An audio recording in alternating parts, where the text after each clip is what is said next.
Alright, so I wanted to do another voiceover video, and this one was more for my own purposes, but as always, hopefully you guys can pick out some stuff to apply to your own training.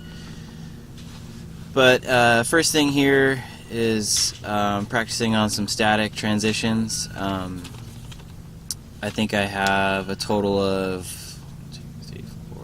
6 or 8 targets that I'm shooting, so I'm adding in a reload there as well.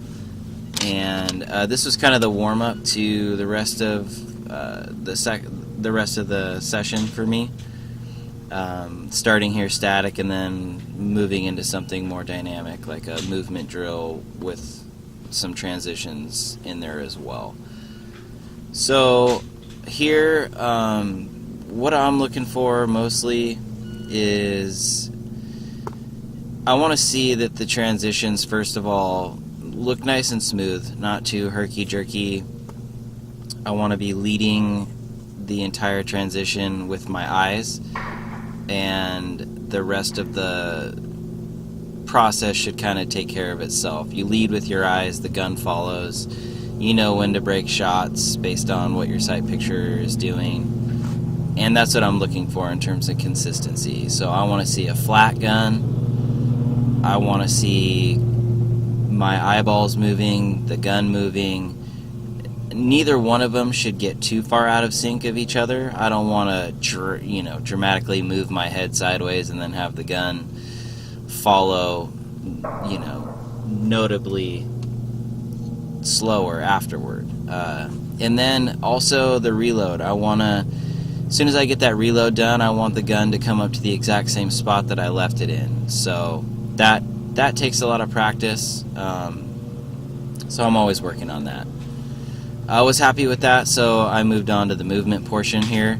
And the things I'm looking for is what I'm all really focused on right now is my exits. So similar to the last video, I'm focused really on exiting that position as aggressively as I can, keeping the back foot planted and exploding out of position using torque from my upper body, using a big step from my lower body. This repetition here, I had a little trouble with the reload, so I put in some extra time just trying to work that over. So the last thing I want to do if I nail the movement is fumble the reload, so I'm just trying to make sure the reload portion and the transition portion on the end here are nice and crisp and repeatable. So, feeling good there.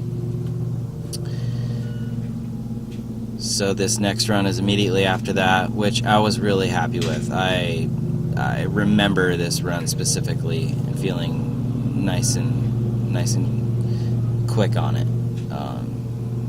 More of the same here. Happy with how these are looking. A little bit of excess movement after I reach the final position that I don't like. I want to be done moving after that reload. Even going into that reload, I don't need to be torquing my body around. So let's look at this one here a little bit closer. Good posture for the first 2 targets coming in. One's a partial head box, one's a full body. Exploding out with the big step, breaking my grip when I can, getting it back up, stepping controlled for those first 2 shots, transitioning cleanly, gun staying level, right into the reload. Let's see if it goes back to where it should. Yes, stops, no dipping. See, in here my body should be finished moving at that point. There's no reason for me to be leaning over to that one side, and we could probably see it better here. Big step right there, another step, hands back up, guns fully extended on the target, breaking the shot now. Boom. Transferring over, nice level transfer, reload. Once I finish this step to face the targets, movement should be done. I should be done. There should be no swaying, no more bending, no standing up, nothing. Just transitioning the gun. So that was okay. I was okay with that one. So that was pretty much it, or that was it actually. Some notes for the session. Again, just going over more of the same, letting the eyes lead the transition itself.